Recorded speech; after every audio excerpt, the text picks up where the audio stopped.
You are not going to fully tap into your potential unless you have various degrees of freedom. Therefore, decolonization, undoing the colonization that took place, that devalued the subjects from those that subjugated them. Africa, many places have been subjugated to imperialism from foreign forces. They came and told you that you are not civilized, that you are inferior, that everything or things that surround your history were either non-existent, and generations of people have grown up as timid.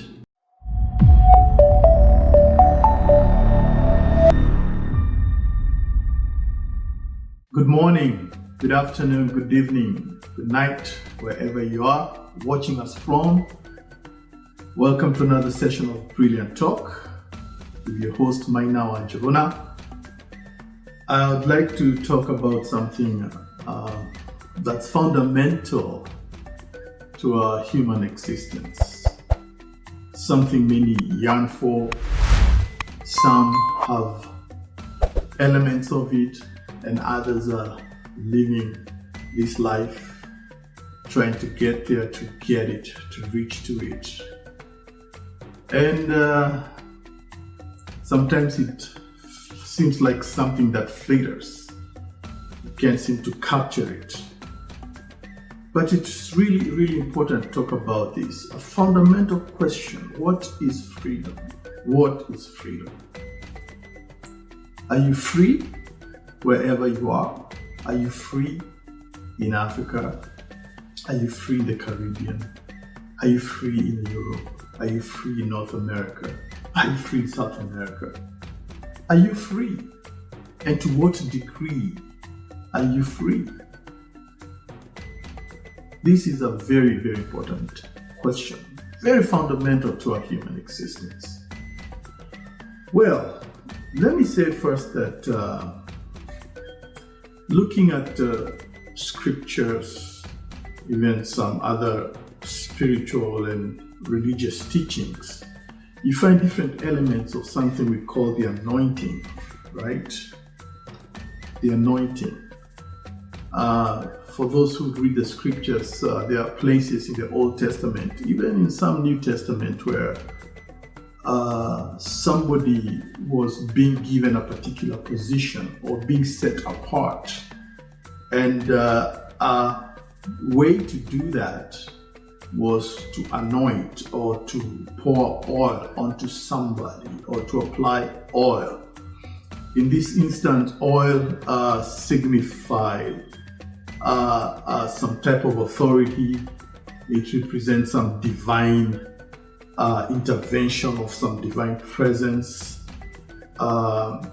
In other respect, it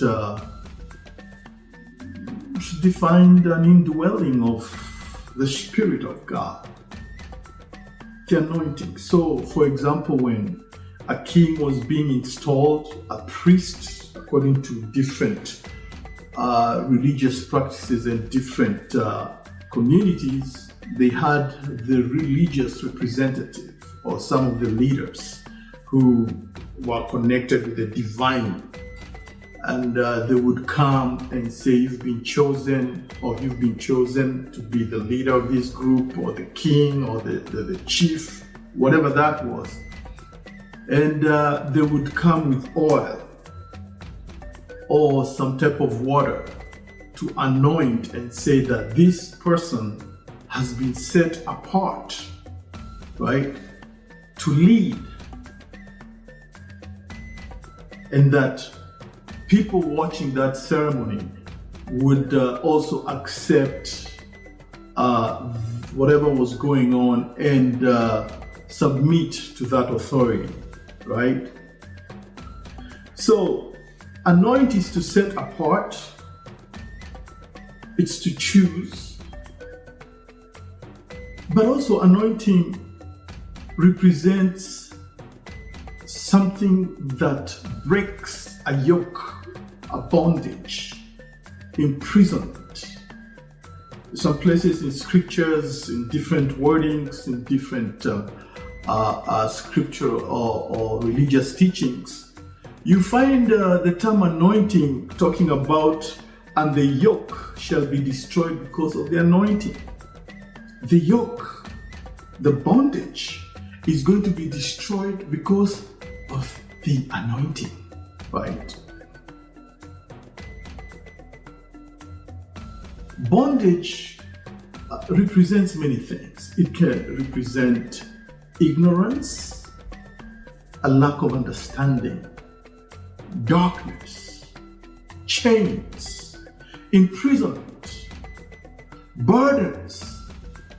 And therefore, when the anointing came, I guess even in the little sense, in a spiritual form, it would break people's bondage to a certain way of thinking or a certain way of acting or some spiritual bondage. But also I'd like to say that and submit to us that the anointing also can represent, and many times represents, the truth. Information that is revelatory. Information that drops into your mind, your spirit, and it's like an aha moment. The anointing can come in form of a word. Anointing many times comes in form of information. That where you were ignorant, didn't know, that you're not operating in a certain capacity of freedom, that you were a product of some type of imprisonment in your mind, that when such information that is revelatory comes, it comes with some type of anointing, or it's a form of an anointing, and it comes to break the yoke of ignorance. It has a transformative power to change, to unbind, to release, to set free. So I want to dwell on information, knowledge, a word that comes and sets you free, sets me free, sets us free. So, freedom is very, very important. I don't think there's any human being that can fully actualize without some form of freedom. Right? So therefore, knowledge, the collection of facts and information or some truths. Understanding, once you get that information or that knowledge comes through, then there is the understanding capacity, the ability to grasp the meaning of those words or that information, to be able to interpret that information. So it's not just enough for that word and the truth or knowledge to come through, but you have to get to the next level of understanding that information, to be able to extrapolate, to interpret what that means, in order to be able to gain from whatever information is coming through. And then the third level is wisdom.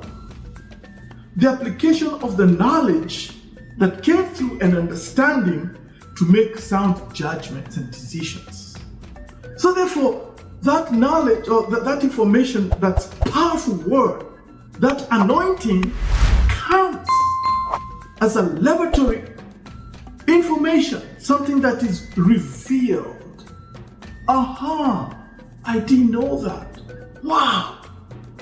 And you feel something deep inside yourself, in the spirit, in your mind. You start jumping and feeling some type of release. But in in order to fully encapsulate and fully appreciate that, obviously, there's got to be some understanding, the capacity, the ability to understand, interpret the meaning of those words, that information, the knowledge that has come forth. And then, once that understanding is there, we are able to fully appreciate and gain the benefits of that knowledge through wisdom. The application of the knowledge and understanding to make sound judgment, to make sound decisions based on the truth that has come forth. Right? So, talking to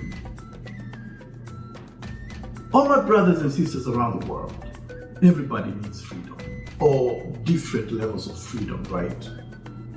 You are not going to fully tap into your potential unless you have various degrees of freedom. The mind.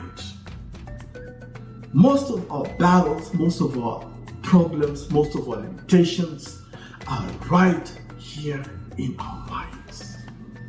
How we think, how we perceive, what we've been taught, what we've been told, what we've agreed as truth, whether it is or not, has a limitation to limit your capacity or your ability to rise up beyond your circumstances, be they physical, be they mental, be they emotional, be they spiritual.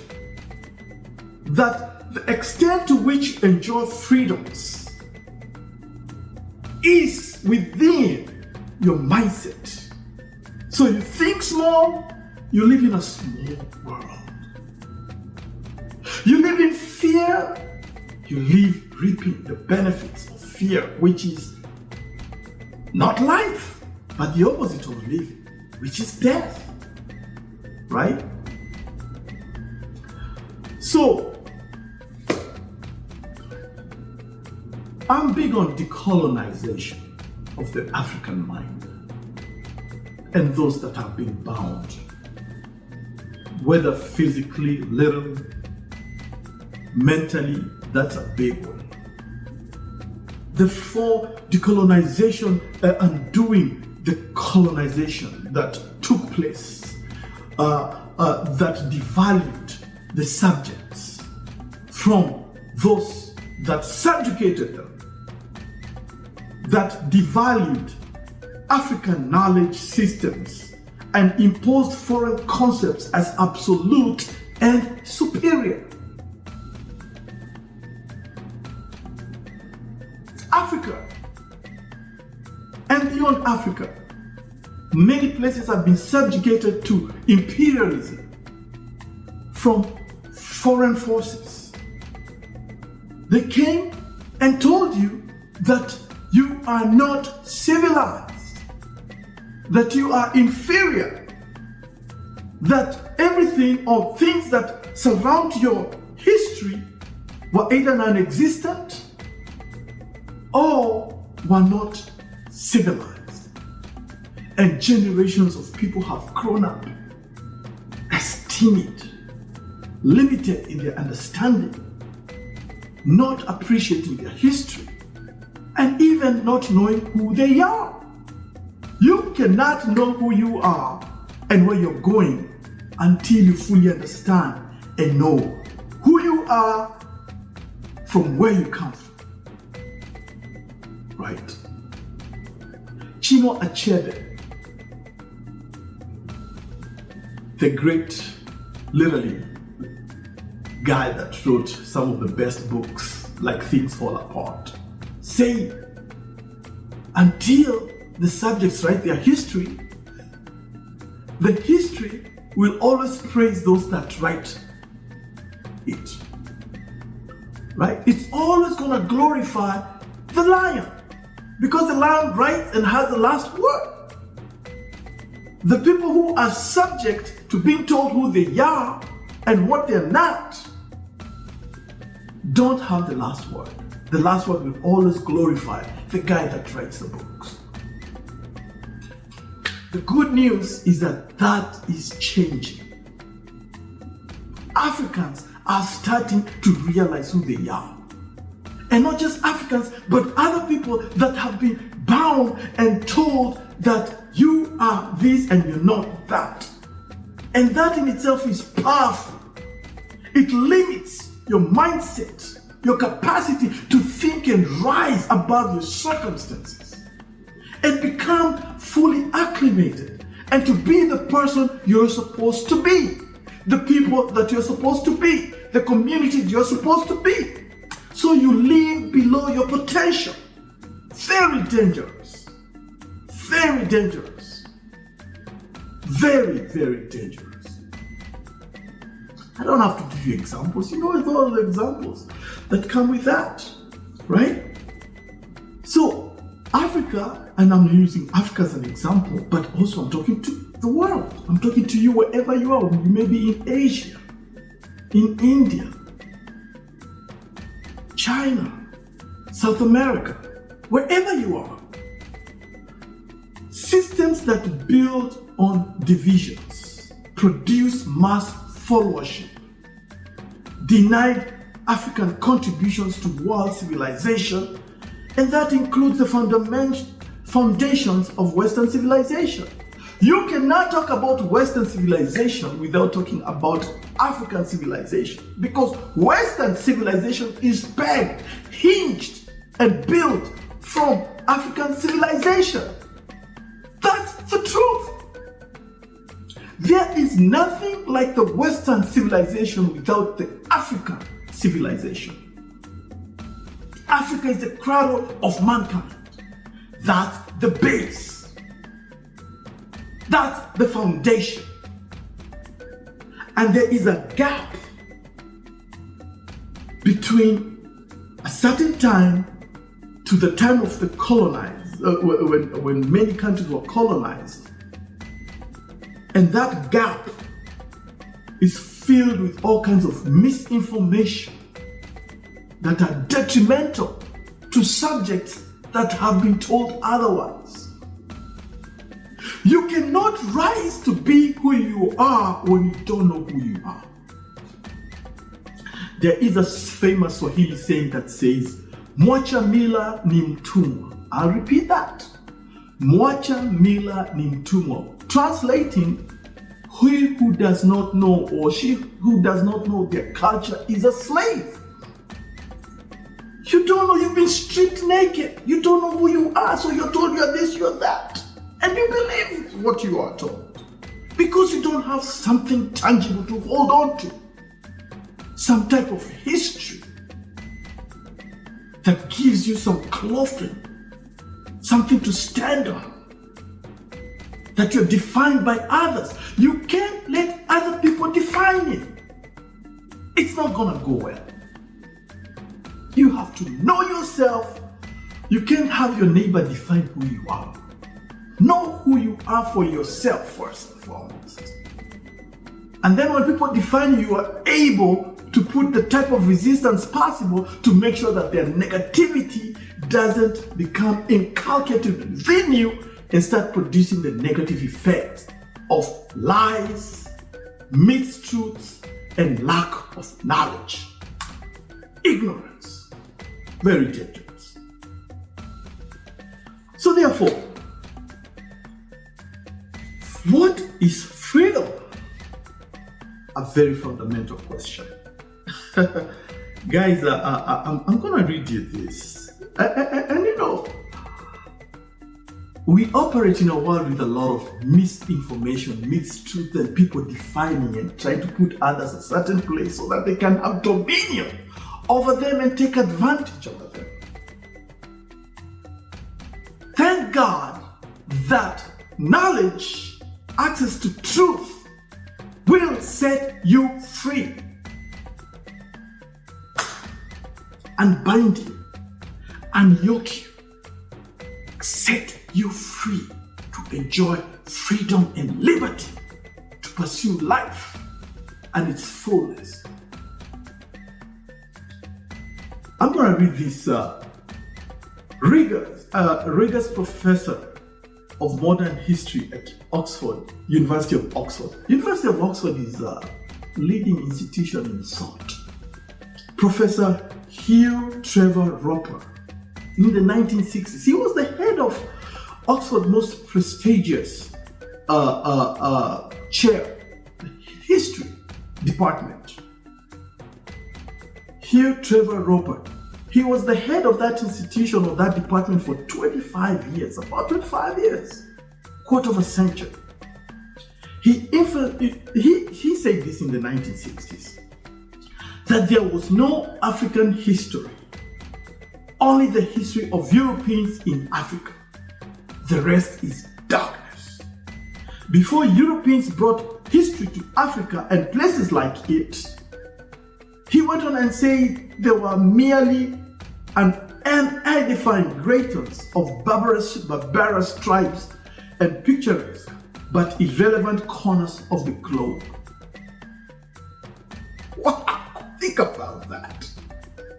That for all these years, thousands of years, there was no history in Africa until the Europeans came. And this is coming from a leading scholar from Oxford University in Britain. Hugh Trevor Roper said these words: only the history of Europeans in Africa. There was no African history. The rest is darkness. And these words have echoed over years and years and depict the attitudes that people have over your continent and over your people and over you. How many times would you go to an African class and all the history they have is about European adventures in Africa and not African history? Dr. Kraft discovered Mount Kenya, like Mount Kenya never existed. Someone discovered the Victoria Falls, and even they even named it after the queen that presided over the colonization of the continent, Queen Victoria, the Victoria Falls. Think about that. Your history is gonna be written on you, and you accept that? That's tragic. It's tragic. Nobody in their mind, I mean, come on, who would believe this? But people do. That there was no African history until the Europeans came to Africa. Think about that. And there's a pervasive attitude about that, about the world. How you think of yourself matters. What you know of yourself matters. You will never rise to be who you're supposed to be until you fully know who you are, where you come from, and you know the real deal.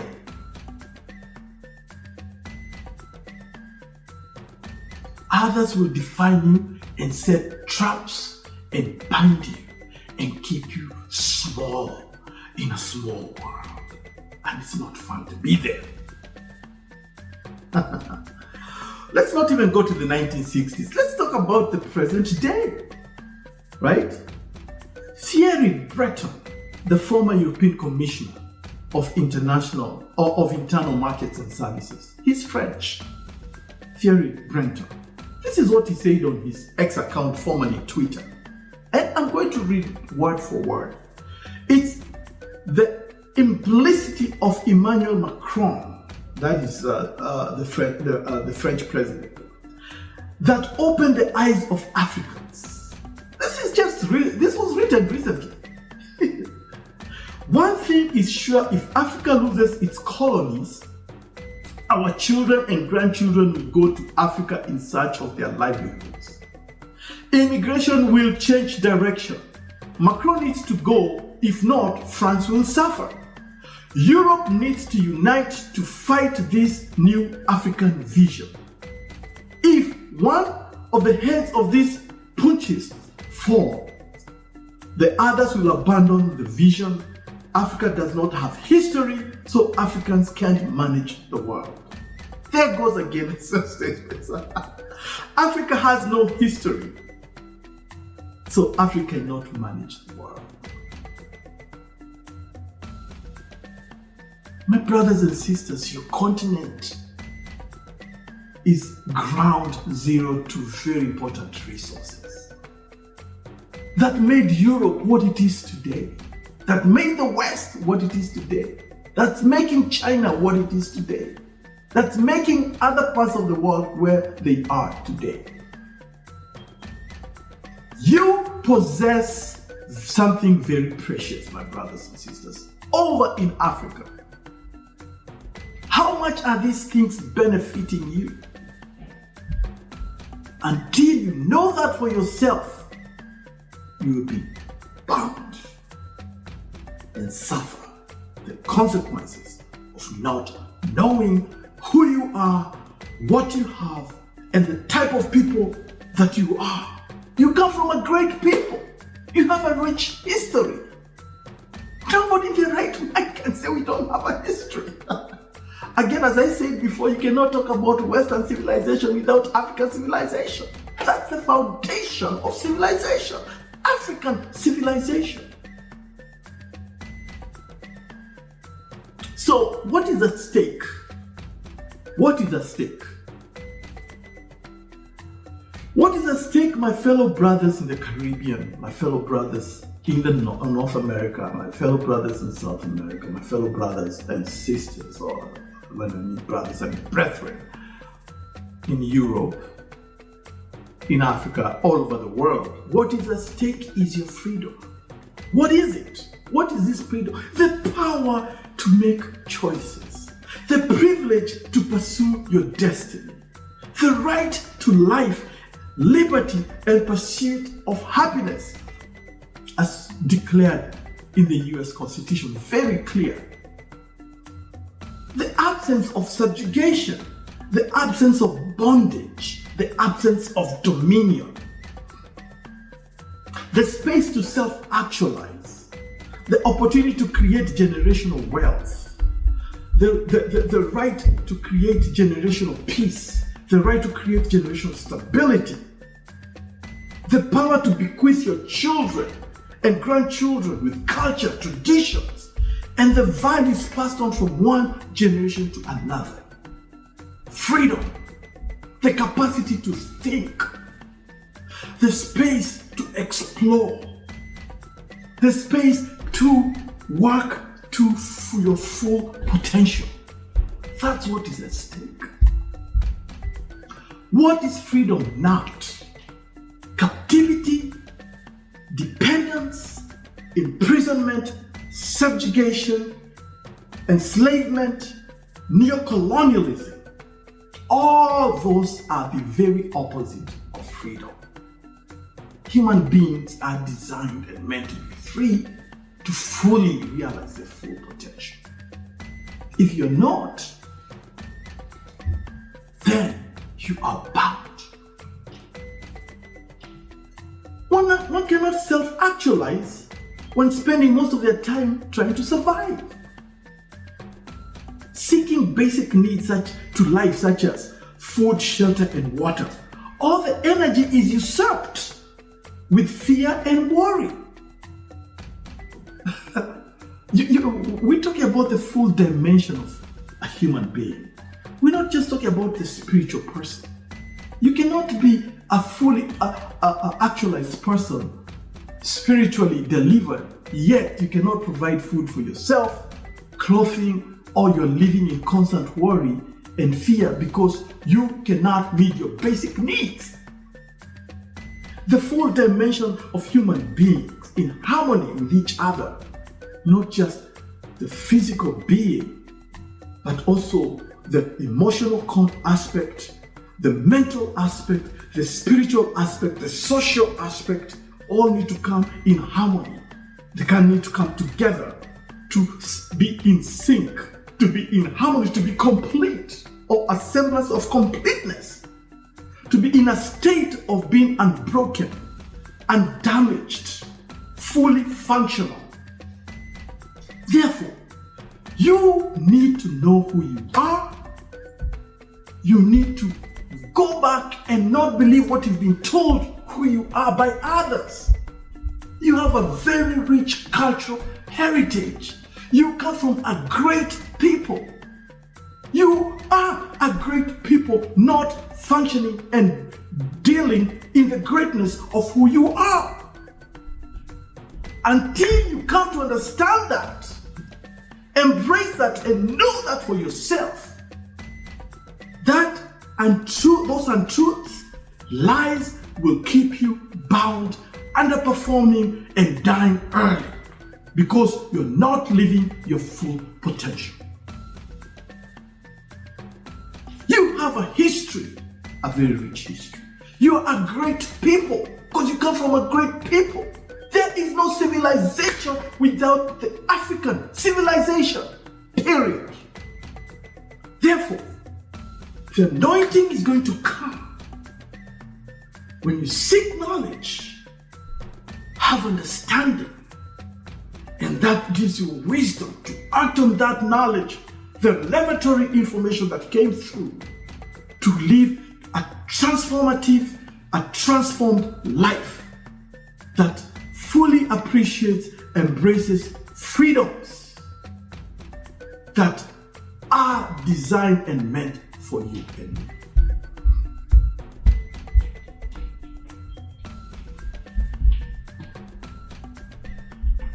African leaders and other leaders who live a life of accumulating wealth, corruption, and still don't know who they are.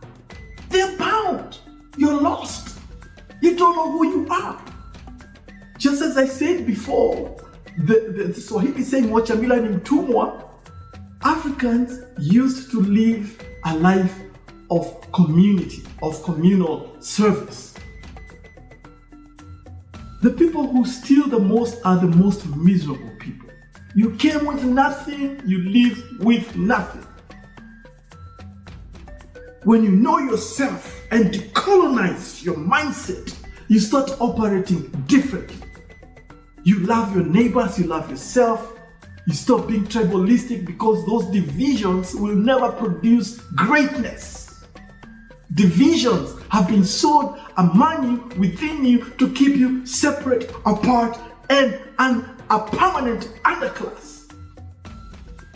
Until the day you learn that Kenya will not be great until Kenyans come together and love one another and work for the greatness of Kenya, until the day Senegalese come together and work together for the greatness of Senegal, until the day that Zambians come together and work together for the greatness of Zambia, and until Africans come together and work hard for the greatness of Africa, it is not going to happen.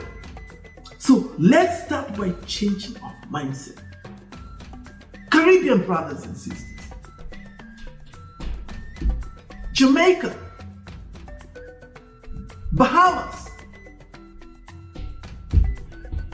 Trinidad, Tobago, Dominican Republic, all of you guys, your best interest is you coming together and making your countries great nations.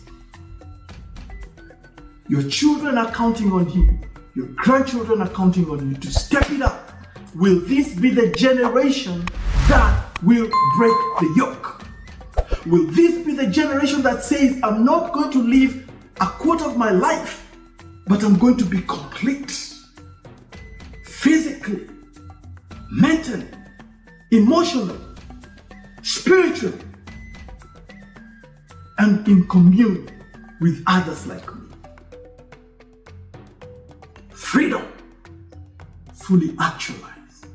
Your potential is counting on you knowing who you are, getting that revelatory information, understanding, and walking in wisdom.